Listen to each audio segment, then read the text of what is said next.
Hi everyone, thanks for joining me. This is Connie with Prairie Paper Crafts. I'm going to be sharing today how to do the tag Santa Gnome from Treasure Box Designs. Today is November 4th and it was a free file as of yesterday, I believe. So I'm going to put it together. Just a quick thing I did here. The green part, I did cut. Made a duplicate on Design Space, and then I flipped it horizontally, I believe it was, so I could put this on the back, and I used to and from. I just wrote it with the Cricut. So I'm going to take a quick look and see once if I still have my sizes up. I do. Give me just a moment here. Okay, so when it comes into Cricut Design Space, not including this white piece here, okay? The size is, the width is 6.007. The height is 4.975.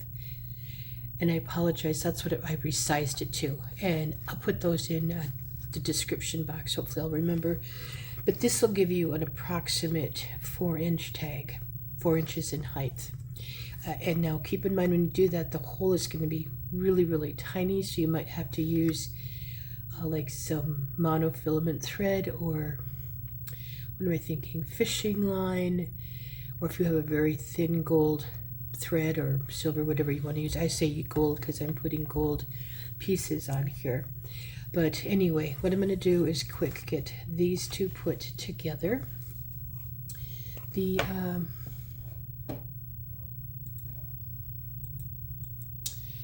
let's see. I'm going to see if I can figure out the font I used. It is Banana Shake. The size is 28 for the lettering on here. I get a lot of questions, so I just thought I would share that. And I must be either not awake yet this morning, which is very possible. Just getting some glue on here, maybe. But when I was putting the hat, well, when I was cutting it out, there's an extra green piece that sizes like the beard, the bottom of the beard, and I couldn't figure out because it just like, well, why are there two gold or two beard pieces? This, you do need that. And then I couldn't figure out exactly how to put that together at first with the hat. So again, I think I was just half asleep. It's very easy, but sometimes easy can be my worst enemy when I'm paper piecing. So, because I want to make it more difficult.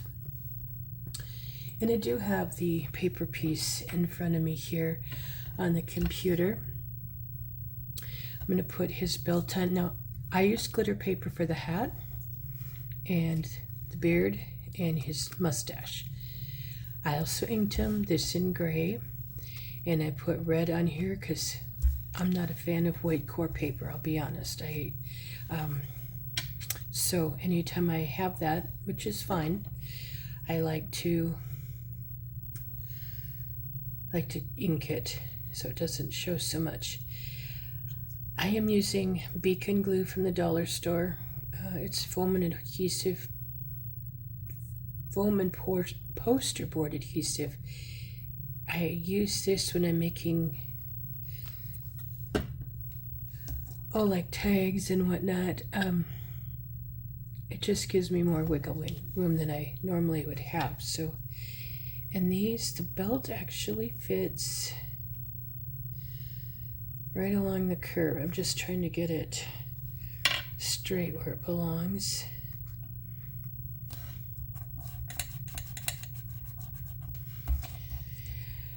Okay, and now I gotta think about this. See, this is where this comes in. I believe it's the, yeah, the hat can go on next. And because this is thicker paper, I have good luck with the beacon here. I have good luck with any brand of beacon. It's just the reason I used to use it for paper piecing all the time. It just doesn't have a real fine point, and it does not work to put it in a fine point bottle, like with the little metal tips or anything, because it is quite thick. So just from experience, I don't recommend doing that. It will not last to go through the bottle long. Okay, so here's the part. I kept wanting to put this under the red part, and it does not go that way. It's going to form the brim of his hat, okay? So odd as that is, that's what you do. And I'm going to put some glue dots under this part of it, just because anywhere where the red glitter adds quite a bit of bulk, and then this just will not make it sink down, and you don't have to do this. It's just, I learned this trick from Cherie from Paper Pieces and Leftovers, and it's a great tip. And I'm trying to use up these little glue dots that I don't know why I ever bought, because I am not a fan of the little things, but for this they work wonderful. So, and I use a lot, and I still I still glue over it, partly because my glue dots are old, and who knows how well they'll hold. Now I did ink, all of my pieces before I came on. The glue is probably cold this morning. It got quite chilly. Go from one night of having my window open to not very far, but it got kind of stuffy, to being freezing temperature. So go figure, right? Okay, this little indentation on both sides actually fits on this bottom indentation on the hat. It just kind of fits right in there, as you can see there. And I'm just lining it up so it's straighter.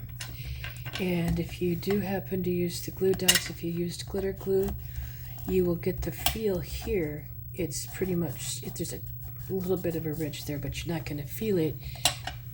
But down below, it really evens it out. Very nice. Okay, I'm going to go ahead and put his beard and his mustache on.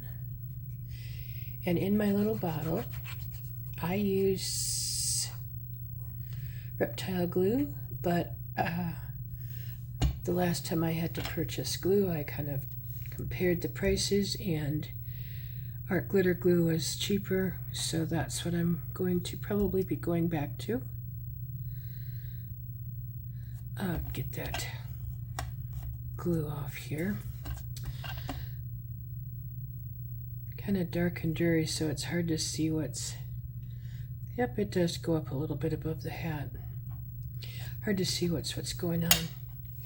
And I have a tiny bit of red that will stick out on the hat. It's not the end of the world.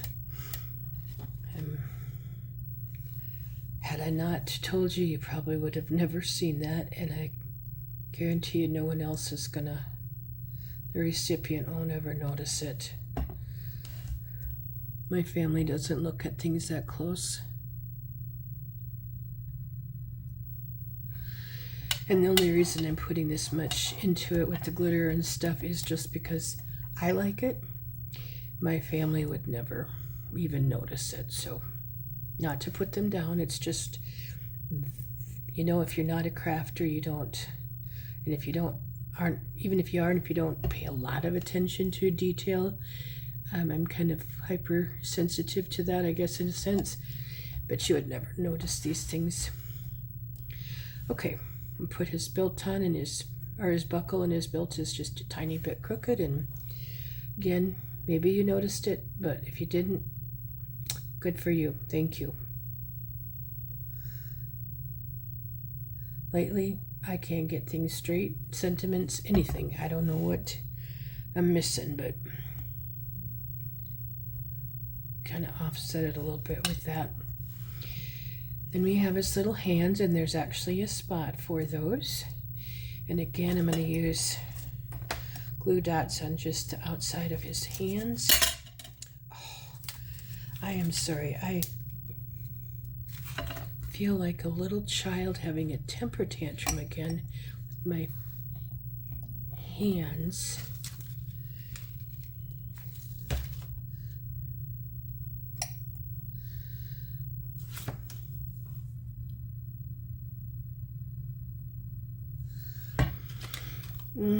Lots of glue on there. I have it oozing everywhere.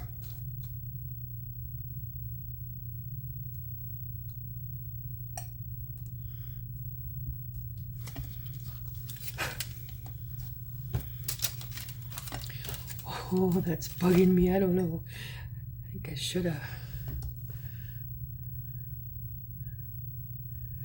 stayed in bed this morning. Nothing's working right. You ever have mornings like that or days like that?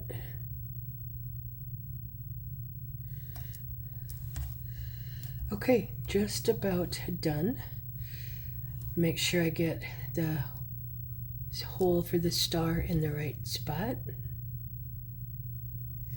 The other thing I've noticed when you start adding layers in, I said the paper for the glitter, the red glitter paper is quite thick.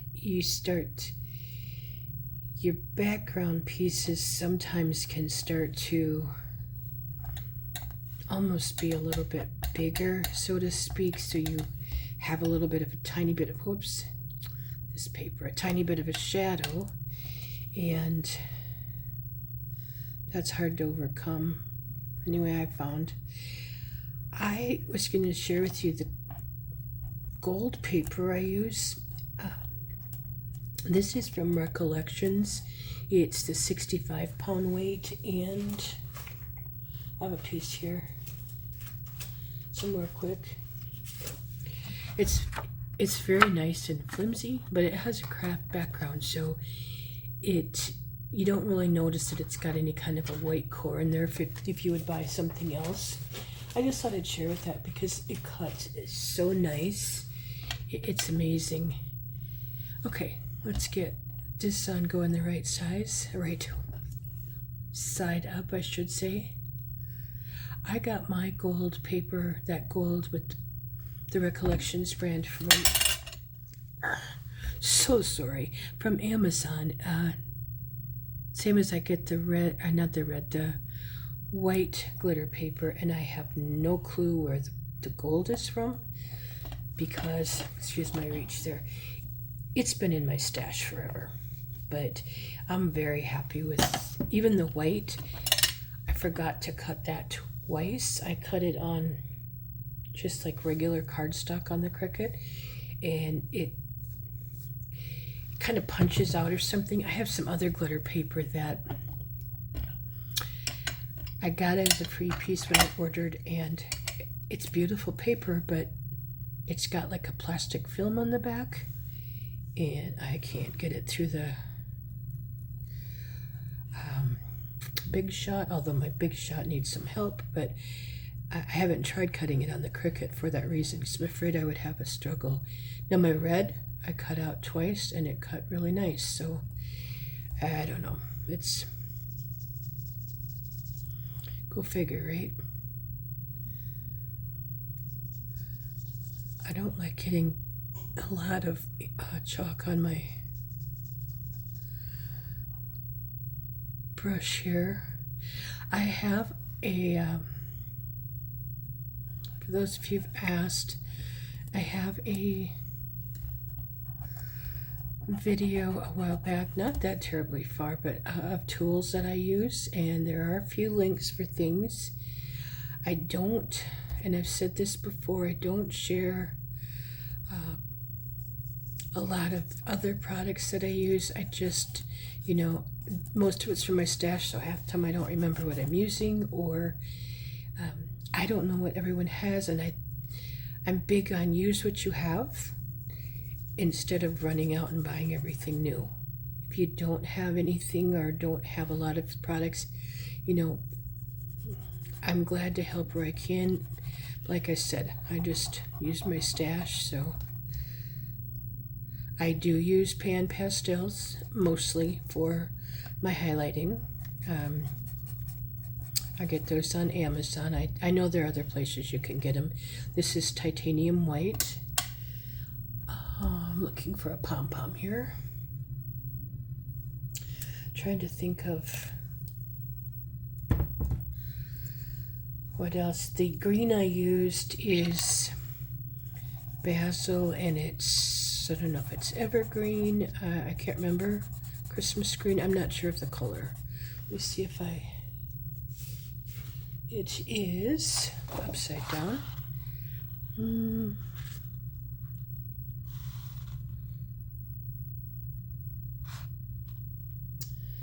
Trying to find the color, and it just says basil green. So, and it's the textured.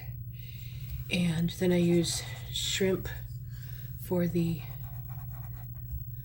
nose, and that's American Crafts, and it's the textured. And then the black, I think, is Astro Brights. So, and then I use Stampin' Up! Inks mostly. I do use some Tim Holtz Distress ink from time to time, but that is my little gnome. So thanks for joining me. Have a good day.